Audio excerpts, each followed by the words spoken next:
Hello friends, let us now learn some important general features of vasculitis. So vasculitis can be divided into, actually the vasculitis which we deal in this chapter are non-infectious vasculitis. Actually vasculitis can be divided into non-infectious vasculitis and infectious vasculitis.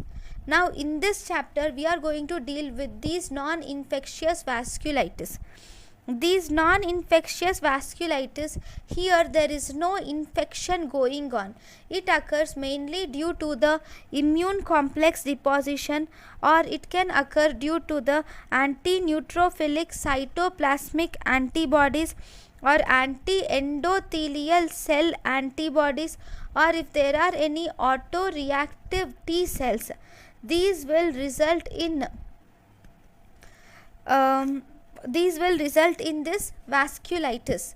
Okay, so first we will learn some points about the immune complex associated vasculitis.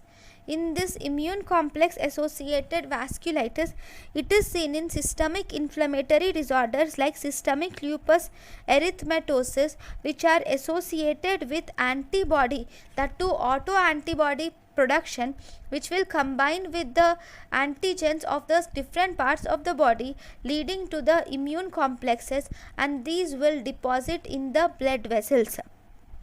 So examples of this, especially in the experimental animals, we have certain cases of Arthur's phenomenon, and we also have serum sickness, which are associated with this immune complex formation.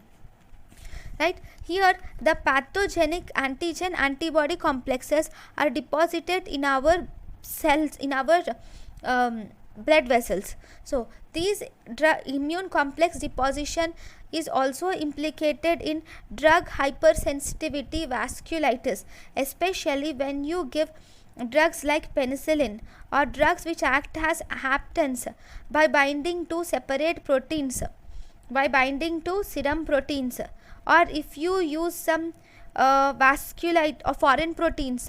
Okay, all these can act as the antigens, and the body produces antibodies against it, leading to the immune complex formation. These will lead to hypersensitivity reactions which may be fatal to our body. Okay, these immune complexes are also seen in vasculitis, which are occur secondary to infections. Like for example, we have hepatitis B. Surface antigens might predispose to the formation of polyarteritis nodosa.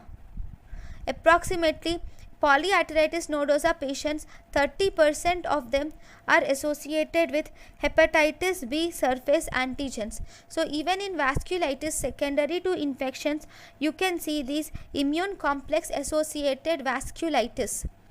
Then the second one is anti-neutrophilic cytoplasmic antibody. Anti-neutrophilic cytoplasmic antibodies. So these are heterogeneous group of autoantibodies which are against the neutrophils and also monocytes and also the endothelial cells.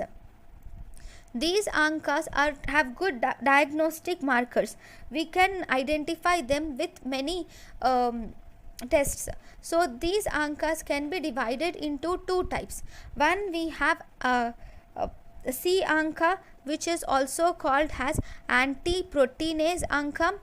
C ANCA also called as anti-proteinase ANCA, and we also have P ANCA, which is for myeloperoxidase ANCA or anti-myeloperoxidase. This C ANCA is actually, or anti-proteinase, is a neutrophilic azurophilic granule, which has homologous to microbial bacterial peptides. Because this is homologous to bacterial peptides, so cross reaction can occur, leading to these antibodies. Then in myeloperoxidase ANCA is a lysosomal granule, and this is involved in free radical generation. Okay, now myeloperoxidase ANCAs can be induced by some therapeutic agents also, like for example propyl thiouracil can also induce this myeloperoxidase or p-ANCA. This myeloperoxidase ANCA or p-ANCA is associated with certain diseases like Churg-Strauss syndrome, or it is also associated with microscopic polyangiitis. We are going to learn about all of them. Okay, then ANCAs, these ANCAs are these will activate the neutrophils. When these activate neutrophils, these neutrophils will stimulate the reactive oxygen species and also proteolytic enzymes in the vascular beds. These will lead to the interactions between inflammatory cells and the endothelial cells. These ANCA are primarily intracellular. Actually, these targets of ANCA are primarily intracellular, but now it is clear that the ANCA antigens are expressed in low levels in plasma membrane.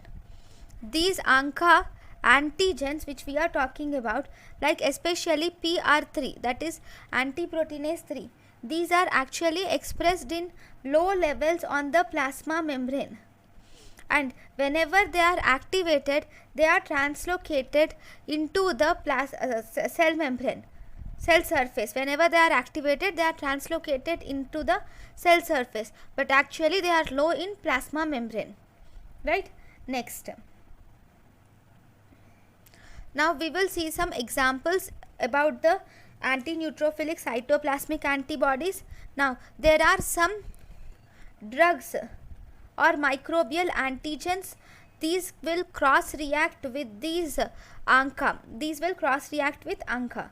Okay, then we also have there are some endotoxins or some inflammatory stimulus which will release the cytokines like tumor necrosis factor, which will increase the expression of antiproteinase and myeloperoxidase on the surfaces. Okay, so this is one more thing.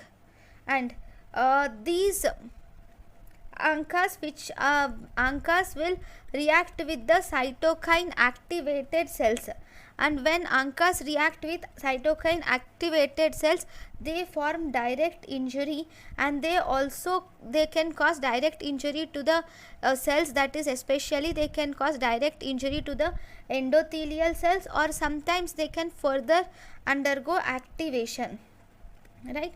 So this ANCA type of vasculitis are also called as pauci-immune type of vasculitis. Why? Because these ANCA antibodies which we are talking in this lesson, these are actually directed towards the cellular complexes, cellular constituents. They do not form any immune complexes.